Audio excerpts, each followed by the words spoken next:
Hola, este es un nuevo episodio del podcast de Lima Gris por Neo TV. El capítulo de hoy vamos a hablar sobre un hecho que sucedió en el año 2005 y sucedió en España, en la ciudad de Madrid. Se trata sobre este encuentro y estas fricciones, esta especie de pelea que se vivió después de un congreso en el año 2005, que se conoció como el Congreso, donde participaron escritores peruanos y salió la famosa frase, ¿no?, de este conflicto entre andinos y criollos. Vamos a iniciar el programa de hoy con Luis Felipe Alpaca, hablando un poco lo que significó realmente este encuentro en España. Escritores peruanos y sin duda cuando todavía estaba vivo nuestro premio Nobel Mario Vargas Llosa, dentro de otras figuras de la crítica literaria, escritores jóvenes que en su momento pues no todavía estaban, digamos, con algunas publicaciones, pero con el tiempo se conoció que tenían, digamos, una carga importante en cada uno de sus libros. Luis Felipe, en ese sentido, ¿qué te ha parecido lo que nos ha dejado? Ya han pasado 20 años de lo que se conoce como este versus o este enfrentamiento tras el Congreso realizado en Madrid entre criollos y andinos. Bueno, en principio buenas tardes a todos los seguidores y a los televidentes, y en efecto se cumplen poco más de 20 años. El evento fue en finales de mayo de 2005, organizado por este centro cultural, no recuerdo, Malva es el nombre, y en coordinación con nuestros escritores, ¿no?, compatriotas Mario Suárez, que lo vas a tener en breve, y Jorge Eduardo, ¿no?, Benavides, que ya radica también en España muchos años. Y fue un evento muy bien organizado, ¿no?, en el Palacio de Linares, ¿no?, Casa de América, Madrid, pomposo, hubo publicidad, y fue una comitiva de escritores capitalinos, entre ellos algunos jóvenes. Fue también Daniel Alarcón, recuerdo, Iván Tais, que tenía un programa en señal abierta del canal estatal que se llamaba No Oficio, interesante, pero ya existía una pugna ya en el mundillo, ¿no?, de la hegemonía de los supuestos escritores citadinos, ¿no? Pero además yo creo que la convocatoria fue acertada, porque tú has mencionado algunos nombres, digamos, que se mueven dentro de la escena literaria limeña. Sí. Pero la presencia, por ejemplo, de Sandro Bocio, escritor de Huancayo, en Madrid, marca también, digamos, una mirada distinta de las convocatorias que se hacían antes, ¿no? Claro, Sandro Bocio, un buen autor, lamentablemente nos dejó hace creo un par de años, fue convocado y estuvo en una de las mesas. Estas mesas empezaron, creo, no me recuerdo, el día 25 de mayo, y hubo temáticas importantes, interesantes, ¿no? Incluso hubo una temática de escritoras femeninas, que la llevaba un grupo de una crítica y un escritor, la llevaba Patricia de Sousa, si no mal no recuerdo, y esta crítica Rocío, en fin, se me fue el nombre. Pero cuando viene la pugna, cuando les toca la ponencia a los escritores que todavía no eran denominados como criollos o limeños, me refiero, creo que a la mesa de Ampuero, de Fernando Ampuero o de Cueto, hicieron una especie de crítica ligera que los escritores de provincia deberían tener, vamos a decir, el talento o la fuerza de chacalón para que puedan impactar, ¿no?, y así sean publicados por las grandes editoras. Ahora, del año 2005 al año 2025, después de muchas frases que se lanzaron, ¿no?, ¿ha cambiado algo el escenario actual de la literatura? Mira, yo creo que ese congreso ha marcado un hito y finalmente ha sido favorecedor para la propia literatura y para los lectores, que prácticamente han hecho un paralelo y ya abrieron los ojos y se han dado cuenta qué significa literatura. Más allá de la visibilidad de la publicación, literatura significa escribir sobre la vida, sobre el terruño, sobre la existencia, desde un, vamos a decirlo, desde un alcantarillado o desde debajo de una sequía de un río profundo. Y, por ejemplo, esta pugna siempre existió, porque recordemos el primer congreso que hubo en el año 65, que fue realizado en Arequipa, ¿no? Pero ahí fue diferente. Los escritores de provincia prácticamente cobraron un cerco cerrado, y participó Arguedas, Osvaldo Reynoso, y dieron una buena respuesta a la literatura que se hace desde el terruño, el Perú. Y yo creo que este evento, después de 40 años, fue en el 2005, fue como una especie de revancha en los citadinos, ¿no? Ahora, como ha mencionado Luis Felipe, después de esta breve presentación, recordando lo que pasó en el año 2005, vamos a tener aquí en la mesa también al escritor Mario Suárez Simic, que fue uno de los que participó organizando este encuentro en Madrid, que obviamente tiene más detalles y ya nos contará no solamente el hecho en Madrid, sino también sobre su obra, sobre las nuevas publicaciones y sobre su mirada, ¿no? Que es uno de los escritores que viaja bastante y es importante escuchar y conocer la mirada de gente pues que tiene la oportunidad no solamente de viajar a otro país, sino de compartir una mesa con otros escritores internacionales. Algo que quiero rápidamente añadir es que luego que terminó este congreso en España, evidentemente todos los autores retornaron al Perú, pero a partir de ahí, me refiero a partir de junio de 2005, yo creo que durante unos 12 meses se construyó un debate periodístico en Lima, en el Perú, en diferentes lugares, artículos de opinión, análisis, ensayos de diferentes críticos y autores que hablaban desde su perspectiva, de manera incluso académica, de manera subjetiva, pero que le hacían bien a la literatura peruana, y evidentemente había unos que hablaban bien de los citadinos y otros defendían a los escritores del Ande. Y eso yo creo que enriqueció el panorama, pero igual la herida continuó, ¿no? Porque claro, hubo una especie recuerdo algunas frases tanto de Cueto como de Ampuero que, digamos, fueron respondidas también por Miguel Gutiérrez y Osvaldo Reynoso. Osvaldo. Yo me acuerdo que yo tenía la oportunidad de hablar con los dos, ¿no? Bueno, yo era más amigo de Fernando Ampuero, y Ampuero pues decía, pero algo como que, bueno, no tenemos la culpa de que las editoriales no los publiquen, una cosa así, ¿no? Y eso le generaba un escozor terrible, y yo creo que más frontal que don Miguel Gutiérrez era Osvaldo. Osvaldo era muy con todo y se picaba, como se dice, ¿no? Y Osvaldo era muy frontal y generó una batalla, ¿no? En un momento dado que ya ellos no podían coincidir en un lugar. Increíble. Claro, pero hablar de literatura o de escritores criollos y escritores andinos, ¿todavía se puede fraccionar o separar en estos dos grupos? No, la verdad que esa categoría no debería existir. Escritor es escritor. Escritor es el que escribe desde la costa, desde la sierra, desde la selva, desde la montaña, desde el universo. La literatura es universal. Lo que sucede es que estas categorías son infelices, pues, son ingratas. Y lamentablemente mucha gente cae y se construye muchas veces un canon literario en base a grupos hegemónicos. Y voy a mencionar sin ningún desparpajo, por ejemplo, el grupo El Comercio, ¿no? Un grupo que ya está de capa caída. ¿Cómo son los años? Que en ese momento pues tenía grandes alianzas estratégicas con las grandes editoras. Voy a mencionar editoras hegemónicas del momento: Alfaguara, cuya directora en Perú era la señora Mercedes González, una española; Planeta, que en esa época era dirigida por un colombiano, Rodrigo Rosales. Y estas grandes editoras, todavía no existía Penguin Random House, claro, de alguna manera pues jalaban a todos los escritores de la ciudad, ¿no? Y eso es una realidad, pero no significaba precisamente que jalaban la gran literatura. Claro, o sea, ¿tú crees que ha existido siempre una preferencia por autores limeños? En un contexto, no creo que todo el tiempo, ¿no? Yo creo que de los años 50 para atrás, el escritor de fuste era el que a través de la pluma llegaba a todos los rincones, pero editar era más difícil. Ahora, una cosa que a mí me llama la atención es el hecho de que esto sucede en el año 2005, sí, ¿no? Donde todavía no había pues una explosión de las redes sociales, del mundo del internet. Había algunas cosas, había algunos espacios, pero se discutió mucho.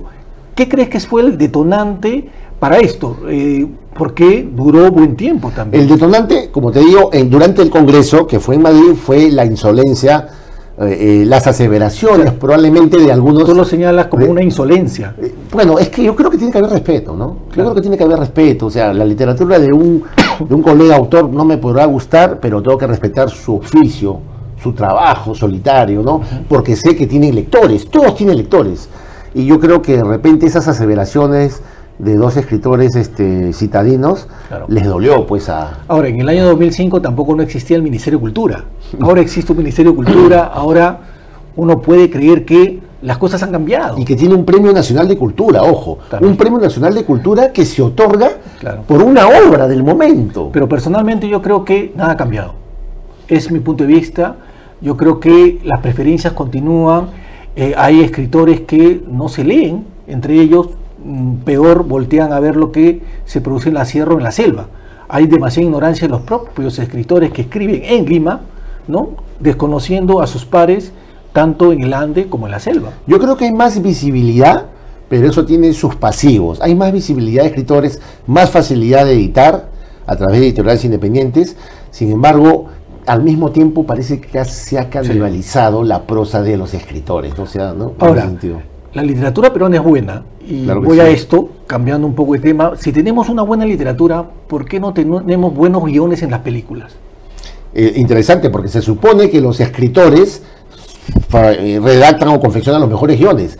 Esa es otra joya, porque tú bien conoces el tema de la producción cinematográfica en el Perú, y lamentablemente los realizadores que tienen sus proyectos cinematográficos muchas veces no le dan cabida a los autores para que confeccionen o redacten el guión, y ellos quieren acaparar todo y también utilizan su grupito de realizadores para hacer estos productos que finalmente a veces salen mal, los defectuosos, ¿no? O sea, las argollas o estos grupos siempre van a existir. En cinematografía es terrible, ¿Y en tú sabes que- literatura? También.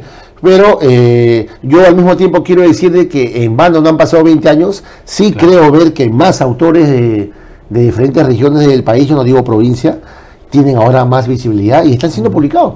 Enhorabuena. Luis Felipe, ¿qué vamos a ver en este video que vamos a presentar ahora sobre los 20 años, ¿no?, que han pasado ya de este encuentro, este choque entre andinos y criollos? Es una semblanza básica de cómo se desarrolló el Congreso de Literatura Peruana en Madrid en el año 2005, de Literatura Peruana en 1980-2005, ¿no? Así se titulaba el gran evento, y va a mencionar ligeramente cómo fue la pugna entre estos dos bandos y en qué culminó finalmente, si le hizo un favor a la literatura local.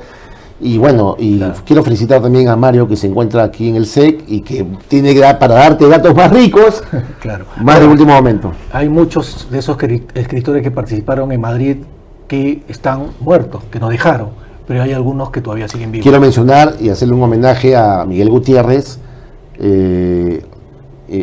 Óscar Colchado también participó, creo que ya no está entre nosotros. Así es. Y solamente queda Dimas, nuestro amigo Dimas Arrieta, ¿no? Que él también participó en el Congreso y bueno, está felizmente con nosotros todavía. Creo que Dante Castro también participó. En fin, hubo unas mesas temáticas que ya Mario en breve probablemente te va a decir los entretelones. Perfecto. Bueno, y tenemos el video para mostrar. Perfecto. Bueno, vamos adelante con este informe de Luis Felipe Alpaca.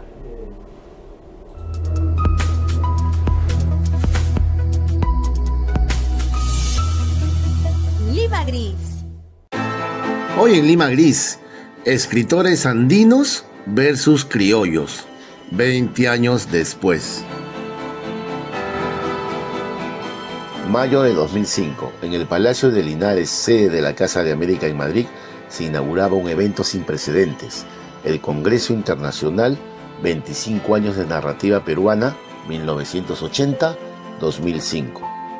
Hoy, a 20 años de ese encuentro, volvemos la mirada para entender qué ocurrió y qué quedó.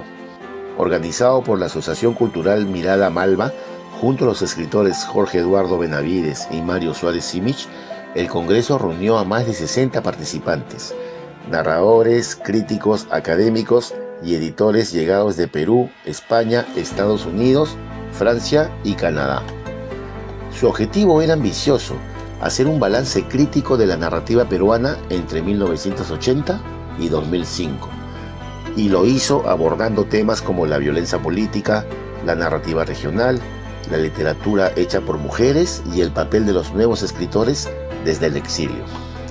Entre los asistentes destacaron nombres como Fernando Ampuero, Alonso Cueto, Santiago Roncaliolo, Iván Tais, Patricia de Sousa y Rocío Ferreira.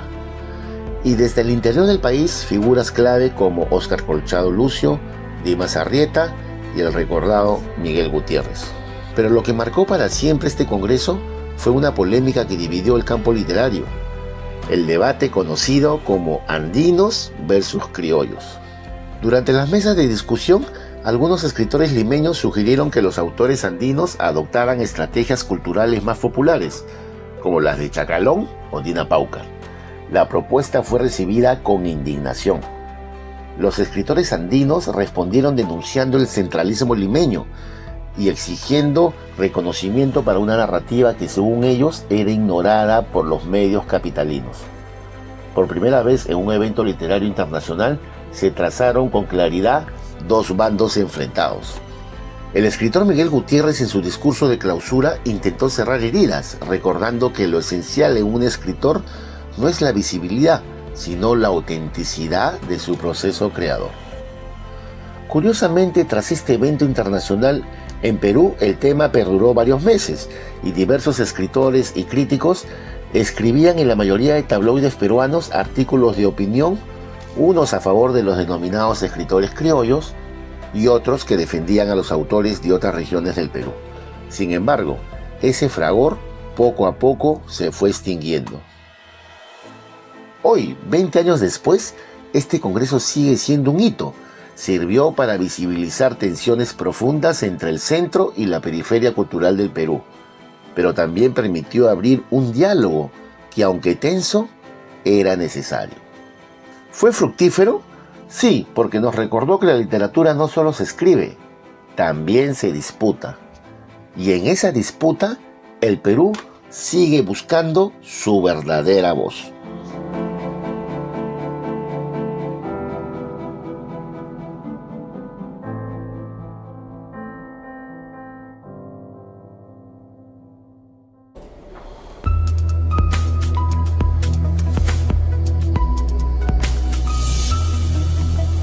Gris.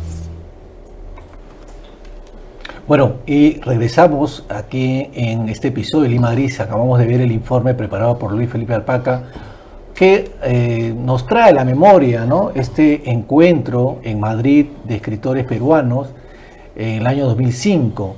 Y para tener más detalles de eso, hemos invitado el día de hoy a Mario Suárez Simic, ya que fue parte de la organización y estuvo pues conociendo el detrás de cámara y lo que pasaba en cada mesa. Mario, bienvenido a Lima Gris. Muchas gracias por la invitación, gusto de verlos.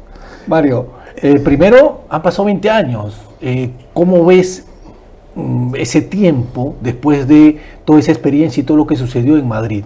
Pues yo creo que lo que impulsó, las razones que se esgrimieron para hacer el Congreso, que era básicamente 25 años después de 1980, o sea, la generación del 80, todas las cosas, los argumentos que se dieron se siguen cumpliendo. La narrativa peruana ahora ha crecido exponencialmente. En ningún momento de la historia del Perú se ha escrito tanto, se ha publicado tanto, hay tantos escritores, se publica en tantos sitios.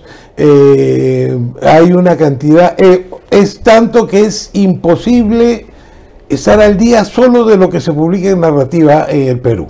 Es imposible estar al día. Entonces, eso por un lado, ¿no? Por otro lado, la novela es un género que ya el escritor peruano la está dominando y muy bien. Y yo siempre digo, soy optimista y siempre digo de que en estos momentos estamos entrando al siglo XIX de la narrativa, ¿no? Al siglo XIX europeo. Empiezan las grandes novelas, las grandes sagas, las grandes escritores. Hay gente que está publicando, Miguel Gutiérrez, por ejemplo, ¿no? Y hay otro escritor por ahí que ha publicado también una novela de más de 1000 páginas, ¿no? Entonces, de una forma u otra, recién vamos a transitar el siglo XIX de la novela. Un poquito atrasado. Pero está bien, porque una novela de saga, una novela como la de Gutiérrez, la otra no la he leído, la de Gamboa estoy hablando, ¿no? He visto las reseñas, unas buenas, unas muy duras, ¿no? un escritor que escribe 1000 páginas tiene que tener seguro muchas cosas, ¿no? Y de eso muy pocos escritores pueden decirlo. Gutiérrez es uno de ellos, ¿no? Sí. Regresando a este encuentro y esta situación que generó un enfrentamiento entre escritores andinos y criollos, para ti, que estuviste ahí muy cerca de toda esta movida, ¿qué fue el detonante desde tu mirada? A ver, yo desde el primer momento, sin prever nada, pero tampoco esto salió de la ilusión y fue una cosa así de casualidad, yo sabía que estaba juntando agua y aceite y que habían tensiones, ¿de acuerdo? Y si juntas agua o aceite, pues no se van a mezclar y va a haber una reacción, y hubo una reacción. O sea, era lógico y previsible. O sea, el detonante era juntarlos. Era simplemente juntarlos en un mismo espacio y en un mismo nivel de debate del que siempre huyeron, ¿no? Entonces, el detonante fue eso, juntar agua con aceite. Y había escritores denominados criollos que muchas veces dejaban la sala y no escuchaban a los andinos, ¿no? Bueno, digamos, uno de los detonantes fue el artículo de Cueto, ¿no? Que Cueto no había ido casi a ninguna. Yo he estado casi en todos, ¿no? Porque yo tenía que ver que llegara, yo era el organizador, tenía que estar aquí. Y yo no vi a Cueto ni a muchos de todos los grupos o de toda esto que asistieran a todas las exposiciones del Congreso. Solamente para subrayar, te refieres a Alonso Cueto. Alonso Cueto. Porque en esos tiempos hay varios Cuetos. Claro, sí, prefiero a Alonso Cueto, no al otro Cueto. Bueno, y aún así escribió un artículo calificando el Congreso como si hubiera ido. Entonces, ahí le cayeron muchos artículos en contra, ¿no? Inclusive uno mío. Opinó de algo que no había visto. Claro, ¿no? Okay. Entonces, eso fue parte, digamos, de esto que fue incendiando. Claro, y otra de las cosas que digamos, también aceleró o puso más leña al caldero fue unas declaraciones que hizo Tais, ¿no? Y Tais fue tan inconsciente, como lo ha dicho Felipe hace un rato, él tenía un programa del Estado, y el Estado no puede hacer, los que trabajan por el Estado no pueden hacer lo que quieran, tienen que hacer de acuerdo a la utilidad pública, ¿no? Entonces, él sí tenía que rendir cuentas, porque el Grupo Comercio no tiene que rendirnos cuentas más que a sus accionistas. Exacto. Y si se va a la quiebra, se va a la quiebra. Pero Tai sí tenía que dar explicaciones. Entonces, él no podía hablar de eso, ¿no? Porque él tenía que administrar un programa de acuerdo al beneficio del país, no a sus amiguetes. Claro, y es un balance que nunca se encontró en su programa. Exactamente. Entonces, él, sin darse cuenta que él era entre comillas, el más culpable, habló y le cayeron todos los plomos a él, ¿no? Siempre tenía un afán suicida, ¿no? Además de películas japonesas suicidas, ¿no? Ahora, hay algunas anécdotas que he leído que han sucedido, pues, ¿no?, en los brindis, en estos encuentros, en la noche, en la cena, pero tú, ¿cuál de esas recuerdas más? A ver, yo recuerdo la que hemos hablado hace un rato, ¿no?, de dos escritores de los que después de los criollos no sabían quién era Óscar Colchado cuando estaban llegando todos al reporte, porque tratamos de hacer todo para que llegaran todos el mismo día, a la misma hora, en el mismo vuelo, para poder trasladarlos y todo eso, para no tener que ir 2 o 3 veces. Entonces, uno de ellos le preguntaba al otro quién era Colchado, ¿no? No lo conocían físicamente. Y yo en un artículo que escribí dije que era como Carlos Fuentes y Octavio Paz preguntando quién es Rulfo, ¿no? Entonces, y ese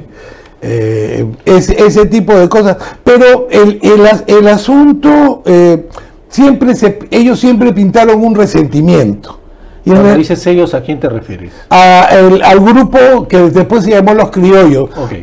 porque tampoco ninguno de los nombres me parece acertado. Fue un nombre que salió por estas cosas que hace la prensa. La prensa siempre da un nombre para... Quiere vender. No necesariamente para vender, sino para enmarcar. Entonces ya sabe que el debate de los criollos de los andinos, entonces uno ya sabe de qué va y claro, si le gusta el tema. Entonces es parte de la lógica de la prensa, ¿no? Está bien, pudo haber, por ejemplo, Miguel Gutiérrez lo llamaba los ribagüeritos. Claro. ¿No? Entonces pudo haber sido los ribagüeritos y los andinos. Claro. Pero los arguerianos. Claro, los arguerianos, ¿entiendes? Claro. Y hubiera sido lo mismo, ¿no? Claro. Entonces, además, criollo es un término tan polisémico que ya casi no tiene significado y lo es todo a la vez, ¿no? Entonces, el asunto es que el tema de fondo no era quién edita a quién. El tema de fondo es eso, porque lo que he dicho, las empresas privadas son empresas privadas y responden a todos sus accionistas. Yo no le puedo decir a Alfaguara o a Rodojo por qué no publica Arguedas, ¿no? ¿Por qué no? Pero al Estado sí le puede reclamar. El Estado está obligado a... ¿Y el papel del Estado en el año 2005 a estos tiempos ha cambiado en algo? A ver, hay una cosa fundamental que yo la leí hace mucho tiempo y la vi en el Congreso, ¿no? Cuando existe una mafia, la regla fundamental de la mafia es no hablar de la mafia. La mafia no debe existir. O sea, en los tiempos de los gángsters de Chicago, se negaba sistemáticamente la existencia de la mafia. La mafia no existe. No existe la mano negra, no existe nada. Porque si tú dices que eso lo pones en evidencia, le prendes la luz y ya no pueden hacer lo que hacen. Eso es una de las consecuencias del Congreso. Por ejemplo, este problema que hubo en los viajes a Guadalajara. Claro. ¿No? Eso es consecuencia del 2005. ¿No? Y cuando cuestionan las ayudas y todo eso es del 2005. Todo eso es del 2005 porque si había algún reclamo, no resentimiento, porque yo se lo dije también a uno, lo escribí además, había uno que decía que por por publicar Alfaguara ya era bueno, ¿no? Entonces yo le dije, parafraseando el viejo proverbio universitario del siglo XVI, lo que natura no da, Alfaguara no presta, ¿no? Entonces, el problema no era que medite Alfaguara o que medite esto. El problema es lo público. ¿Qué hace lo público frente a este proceso que necesita ayuda, evidentemente? ¿Y esa pregunta fue respondida, digamos, en estos debates, en estas mesas? No, porque el debate estuvo planteado. Este debate es una repetición del eterno debate político peruano, ¿no? Que no nos pagan bien el sueldo, este es un resentido, ¿no? Que hay que hacer algo terrorista, ¿no? Entonces, el debate se llevó por ahí, ¿no? El debate se llevó por ahí. Ahora, antes de avanzar, Mario, sí, quiero que me respondas, ¿cómo nace la idea de armar un congreso en 2005? Tú estabas viviendo en España en esa época. ¿Con quiénes más te juntas y concretan esto, no? A ver, la idea la iba yo masticando mucho tiempo porque yo soy de la generación del 80 y digamos, por todo lo que se apunta académicamente, vitalmente y todo eso, todo llamado boom, lo que vendría a ser el boom de la narrativa peruana, empieza en el 80.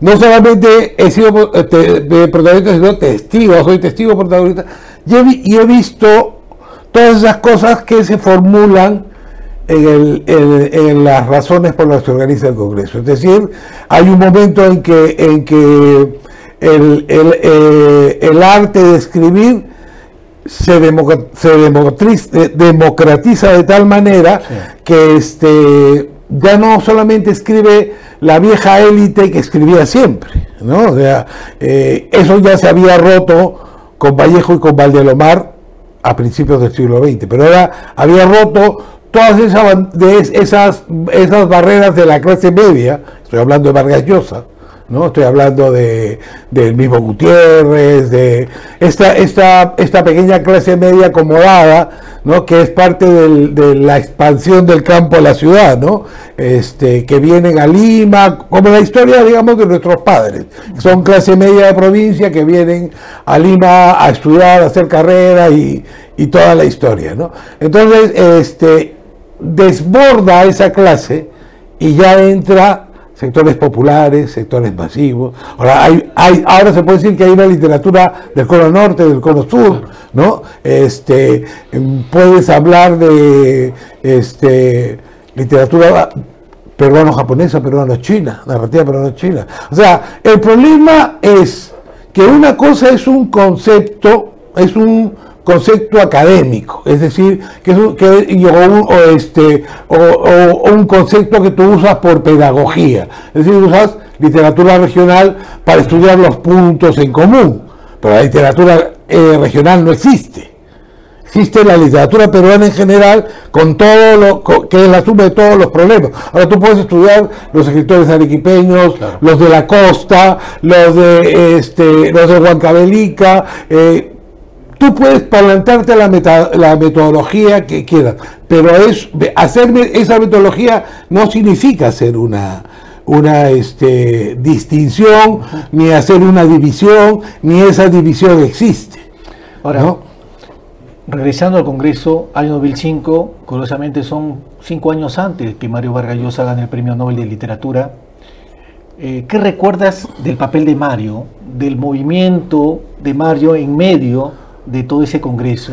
Mario Vargas estaba igual que todos los que no imaginaban, porque yo imaginaba lo que iba a pasar, o sea, no me sorprendió. Rebasó lo que mis grados más optimistas, ¿no? Rebasó mis grados optimistas, pero Mario Vargas estaba totalmente desbordado. Y hablando de este chico que acaba de nombrar Felipe, que vive en Estados Unidos, Alarcón, ¿no? Dijo, hay escritores de todo tipo, todo esto, y algunos insultantemente jóvenes, ¿no? Lo dijo por Alarcón, ¿no? Entonces él sí estaba desbordado, igual que estaba Costa, porque ellos no tienen contacto con esa zona del país, ¿no? Viven metidos en otro mundo, y es muy difícil, ya te digo, leer, por ejemplo, todo lo que se publica en Lima, ¿no? Y hay ejemplos que yo te puedo dar y me puedo estar una hora diciéndote muy buenas novelas de gente que nadie los conoce. Exacto. ¿No? Eso habrá que hacer un balance de aquí mucho tiempo, pero textos hay por un tubo. Ahora, has mencionado hace un momento que la prensa participó, jugó un papel importante porque se dio cuenta que había material.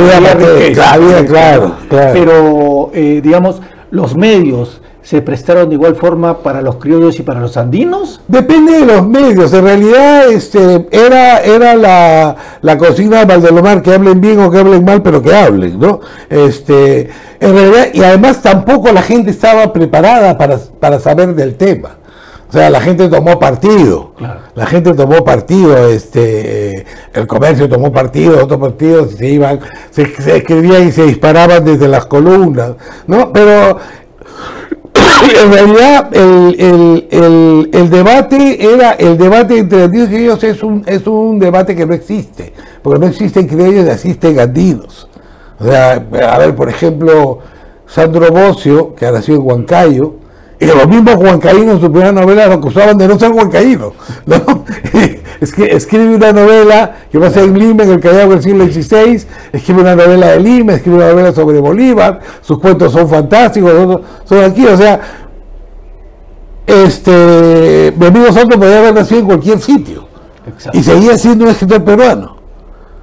¿Entiendes? O sea, ya sé, la idea de lo regional, que es un proceso más del siglo XIX, ¿no? Que del XX, y además que ya está hecho, ¿no? Los escritores, los primeros escritores regionales, lo primero que hacían era escribir fábulas y leyendas de mi pueblo, ¿no? Es el título, con eso encuentras 10.000 libros, ¿no? Pero es una lógica de entrar hacia una narrativa, ¿no? Es un proceso. Eso ya lo tenemos superado. O sea, aquí ya no existe yo nunca he creído en esto regional. Es una cuestión inclusive de política. Tú eres presidente de una comunidad, quieres ayudar a otros escritores, claro, pues dice, los regionales. Pero lo estás haciendo con un criterio político. Yo tengo plata, pero yo soy de Lima, no se la voy a dar al de Junín. Sí. Primero porque está prohibido, ¿no? O sea, te da malversación. Entonces tú haces para ayudar a los tuyos. Entonces tu criterio es regional. De acuerdo, ¿no? Y en todo esto, ahora el tema de el impulso a la literatura peruana en general, ¿no? ¿Por qué crees que hay tan pocos concursos literarios que apuesten por la publicación o el descubrimiento de nuevos escritores? Existe el premio Copé, creo que hasta ahora el premio más contundente, ¿no?, que hay en el Perú, pero después del Copé hay pequeñas cosas que se hacen en regiones, ¿no? Pero ¿no crees que el Estado, ¿no?, ha dejado no solamente la literatura, sino la cultura como a un costado? Eso es absolutamente cierto. El Estado nunca en la historia se ha preocupado por la cultura, y ahora mucho menos, porque cuando menos a principios del siglo XX la cultura era la misma del mismo signo de los que gobernaban. Entonces, además los escritores se producían del mismo lugar, entonces no había problema. Pero ahora que el Perú estaba pues totalmente desbordado, totalmente diferente, totalmente rico en matices culturales, ¿no? El Estado no se preocupa por la cultura, o sea, por nada que sea, no les interesa además, o sea, su negocio es cómo saco plata para venderlo, cómo me agarro un pedazo de dinero para vender los tickets a Machu Picchu, ¿no? Su labor es esa, se plantean así, o sea, es como coimeo con algo de la cultura, ¿no? Entonces, además, no creo que en el caso de la narrativa se necesiten estímulos. O sea, realmente lo que necesita la narrativa peruana son lectores. No hay lectores. O sea, escribimos más que los que leen. O sea, es imposible, porque, a ver, por ejemplo, que has nombrado Crisol, tú en Crisol no vas a encontrar más que Sota, Caballo y Rey de los peruanos. Tú quieres leer a Ante Castro, quieres leer a Sandro Bocio, no hay. Tú no le puedes poner un puñal en el cuello a Crisol y decir vende a ¿no? Aparte que dice que Crisol no paga, ¿no? Pero bueno, entonces lo que necesitamos es lectores. ¿Y cómo trabajar esa formación de público? Eso es con la educación y todo eso, y también por ese lado estamos perdidos. Es el pez que se muerde la cola. Pero lo principal, respondiendo a tu pregunta, la narrativa peruana no necesita incentivos. O sea, funciona bien sola, con una producción artesanal, heroica, en folletín, preventa, hasta con parrillada, con pollada, pero los libros salen adelante. ¿Crees que entonces existe, como menciona ese discurso el Ministerio de Cultura, tenemos una industria cultural en el Perú? Tenemos una industria cultural chicha, totalmente informal, totalmente fuera, digamos, de la rueda ortodoxa de la economía, ¿no? A ver, yo conozco a varios escritores, digamos, que entre comillas pertenecen a esta industria cultural, que es un escritor desconocido, que escribe una literatura aceptablemente buena y que tiene vendidos unos 20.000 ejemplares de sus títulos. Nadie lo conoce, nadie eso, y vive de eso además. Vive de eso, ¿no? Antes de cambiar de tema, ¿te animarías a organizar un nuevo congreso de escritores? No, yo ya cumplí con mi servicio cultural revolucionario obligatorio. Ya, pues es una chamba muy brava. Lo último que hice yo y que organicé fue una especie de entre homenaje y reunión de la generación del 80 en la Casa de la Literatura. Ya con eso es suficiente, yo ya cumplí mi servicio. Ahora, Mario, me gustaría hablar un poco sobre tu trabajo, sobre tus publicaciones, ¿no? También eres un escritor que te gusta mucho investigar, vas por temas históricos, ¿no? Y bueno, es algo que necesitan los jóvenes entender, los jóvenes escritores, porque muchos escriben y encuentras pues una cosa muy vacía. Falta investigación, falta, digamos, que se metan realmente a las historias para poder contarlas y uno, sobre todo el lector, poder disfrutarla. ¿Cómo ves en ese sentido el trabajo de investigación de los jóvenes escritores? Bueno, lo que pasa es que yo narrativa histórica y para mí la investigación es fundamental, aunque no tiene que ver nada con la creación, hay que investigar para escribir, claro, ¿no? Pero un buen narrador, uno de los buenos, ¿no? A veces no necesitan investigar. O sea, puede salir todo de su cabeza. A ver, te digo, Osvaldo Reynoso era un narrador nato, un excelente narrador, y te podía contar una historia en 3 horas y no te parabas de ahí porque querías saber en qué acaba, cómo iba a desarrollarse. ¿No? Y eso lo inventaba ahí en el momento, en el sitio, ¿no? Pero sí hay que hacer ciertas investigaciones y todo eso. Lo que pasa es que la literatura que venden oficialmente parece fácil. Hay mucho autoficción, ¿no? Mucha cosa cursi, ¿no? Entonces parece esa literatura que aparece en el mercado, digamos, en el mercado oficial, parece fácil, ¿no? Y es fácil también, ¿no? O sea, no salen del lenguaje estándar, ¿no? Y por supuesto, ni siquiera investiga, ¿no? Eso ya es eso, ¿no? Hablando de la investigación, ¿qué estás trabajando últimamente, ¿no? Y me gustaría que nos cuentes un poco el proceso. Ya, mira, yo el año pasado, en octubre, presenté un libro de relatos largos históricos que se llama Atrapado en el juego de Dios. Ese libro reúne 4 de los mejores relatos míos, que considero míos, mejores logrados, y que a la vez es, digamos, un testimonio de la evolución de mi prosa histórica, ¿no? Y de mi visión de lo que es la narrativa histórica, ¿no?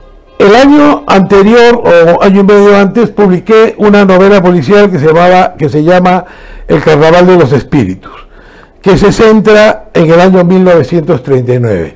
Yo voy a hacer una trilogía con ese detective 1939, que es el primer golpe de Estado que quiso Aya La Torre, ¿no? Mira. Sí, es el primer golpe de Estado que quiso hacer Aya La Torre al presidente Benavides, y cómo hay toda una conjura para que sale de casualidad, pero que acaba abortando el golpe de Estado, ¿no? Entonces, el Carnaval de los Espíritus. La segunda novela policial con el mismo detective y con digamos el mismo universo, sucede en 1940. En la Huaca Mateo Salado encuentran a un rubio de ojos azules, cocido como un langostino colorado, en una cesta de mimbre, en posición de momia y cubierto con un manto blanco paracas. Entonces a través de ahí va a haber una serie de investigaciones y eso, que va a relacionar el crimen con el tráfico de patrimonio nacional. Entonces sale María Rey, sale Julio Cetello, ¿no? Y sale varias gente de esa época, y sale igual otra conspiración que no se ha estudiado. O sea, entre 1930 y la Segunda Guerra Mundial, hasta el fin posiblemente, el Perú era como toda América Latina, campo de espías, Claro. zonas de eso, de conspiraciones, de buscarse los mercados, de ganarse a los gobernantes para obtener el mejor precios en los mercados de materia prima y todo eso. Y Perú era importante en ese sentido, pero nunca se ha sabido ni se ha investigado nada de eso. Está muy en hoja suelta, olvidado, nadie se ha preocupado por eso. Canal Historia hizo un documental de varios capítulos sobre precisamente los alemanes, toda la provincia alemana durante ese periodo, ¿no?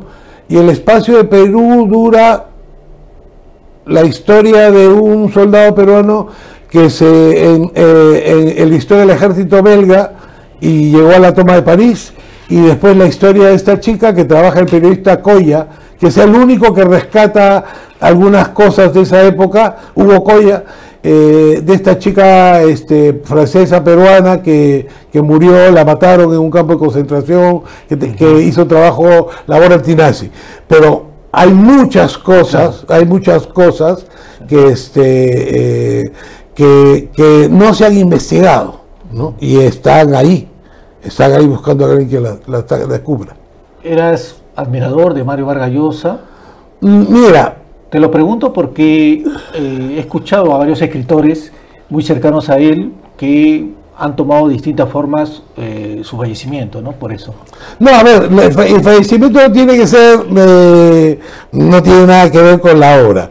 Yo siempre lo explico de la misma manera que lo voy a explicar ahora, para que quede claro. O sea, Mario Vargas Llosa tiene cosas muy buenas, como cosas muy malas, que las ha hecho al ritmo impuesto por las editoriales de un libro por año. ¿De acuerdo? Y es muy difícil escribir un libro por año. Pero siempre ha sido un escritor que ha sabido cumplir, y se le dice malo en relación, pues, por ejemplo, con la Guerra del Fin del Mundo. Si tú comparas ¿Quién mató a Palomino Molero con la Guerra del Fin del Mundo? Palomino es un chancay de medio, ¿no? Entonces, eso. Pero el mejor Vargas Llosa no me gusta a mí como narrador. Y para poner un ejemplo, el mejor Borges no me gusta como narrador. O sea, yo cuando quiero escribir no quiero ser ni como Mario ni como Vargas Llosa. A mí me gusta Carpentier. Yo quiero ser como Carpentier. Alejo Carpentier. Como Alejo Carpentier, ¿entiendes? Entonces, yo puedo reconocer que un escritor es bueno, Borges, pero decir, no me gusta. ¿De acuerdo? O sea, ¿Y qué tiene Carpentier que no tiene Borges o Mario Vargas Llosa? Carpentier, en primer lugar, tiene asimilada la historia. Eso que Margarit Yourcenar que denominó la posesión del mundo interior y de la época, que es importantísimo para escribir novela histórica, eso lo tiene Carpentier, y Carpentier es el Festival del Lenguaje Español. O sea, yo creo que el castellano, a lo máximo que puede aspirar, siempre es un barroco. Siempre es un barroco, ¿no? El minimalismo no le va al español, ¿no? Claro. ¿No? Y acá, bueno, escritores que en estos tiempos estén escribiendo con ese lenguaje barroco prácticamente están extinguidos, ¿no? No creas, hay algunos. Lo que pasa es que el mercado pide lenguaje minimalista y narradores animalistas, ¿no? Entonces, intentan pues hacer autoficción, hacer todo eso, pero, a ver, tú agarras escritores y dices, su primera obra es esta, su última obra es esta. ¿Cómo va su lenguaje? Claro. Y escribe igual el primer libro que el último. Entonces es un periodista que escribe, ¿no? Pero tiene que haber, o sea, el arte de escribir es un intento vano y fracasado a priori de dominar el lenguaje. Siempre estás cerca, pero siempre fracasas. Y eso se tiene que notar en tu literatura. Las novelas, el género, todo eso son excusas para probar tu lenguaje. Y dime, ¿en nuestro país siempre será jodido existir como escritor? En el sentido de no la tienes fácil, ¿no? No, por supuesto que no. O sea, al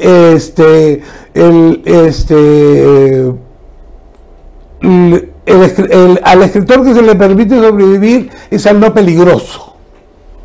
A los escritores peligrosos, la práctica de estos últimos años, hace 15 años, a Miguel Gutiérrez no lo hubieran publicado ni en La Cachina.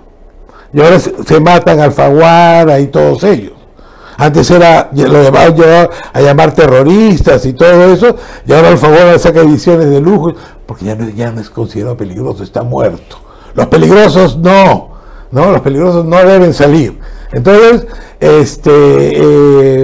por eso siempre será difícil que un artista que no comparta la estructura y las cosas pueda sobrevivir de su arte. Muy difícil, ¿no?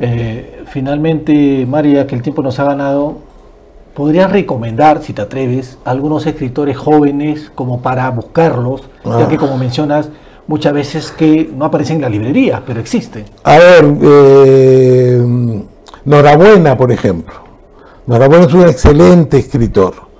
Hay un chico joven, Jeremías Martínez, que tiene dos cosas interesantes. A ver, ¿quién más de los jóvenes? Es que de algunos, lamentablemente, me he olvidado el nombre. Hay un chico de la generación del 80, mío, Núñez, que ha escrito un libro que se llama Venadita del Ircay, que son unos cuentos espectaculares desde el punto de una perspectiva andina y de la violencia, pero más que todo desde la posviolencia, ¿no? Después, se llama Nino, no me acuerdo del apellido, me va a matar. Tiene un libro de cuentos que funciona como Lehman Rock o Los Inocentes, donde todos los cuentos se relacionan uno con otro y te dan una sensación de novela, ¿no? Es uno de los muy buenos libros de cuentos que hay, ¿no? Quiero cerrar con esto, Mario. Dime. Recordar desde tus palabras a Sandro Bosio. Sandrito, fue una suerte todos aquellos que pudieron conocer a Sandro. Era un buen amigo, un escritor talentoso, un escritor prácticamente sin ego, que le caía bien a tirios y troyanos, un ser sin anticuerpos de ningún lado, ¿no?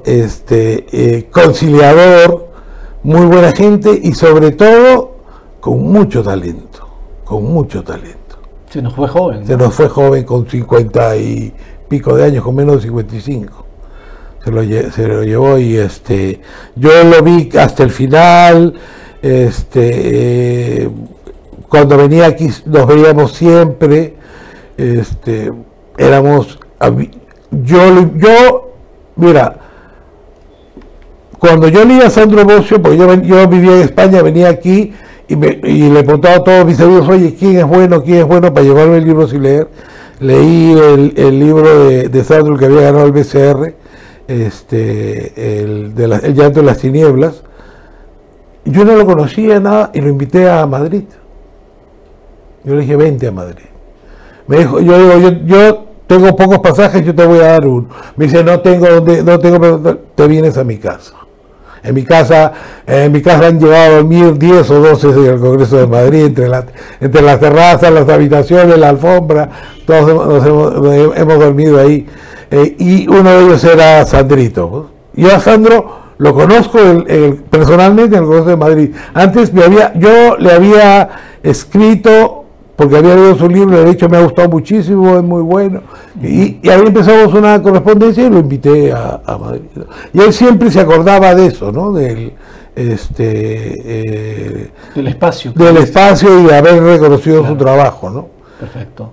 Bueno, Mario, muchas gracias. Edwin, muchas gracias, un placer conversar contigo. Y que esto haya servido también para recordar a algunos escritores, como es el caso del escritor de Huancayo, Sandro Bosio, ¿no?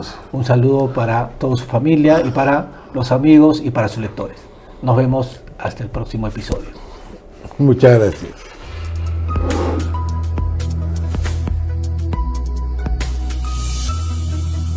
Lima Gris.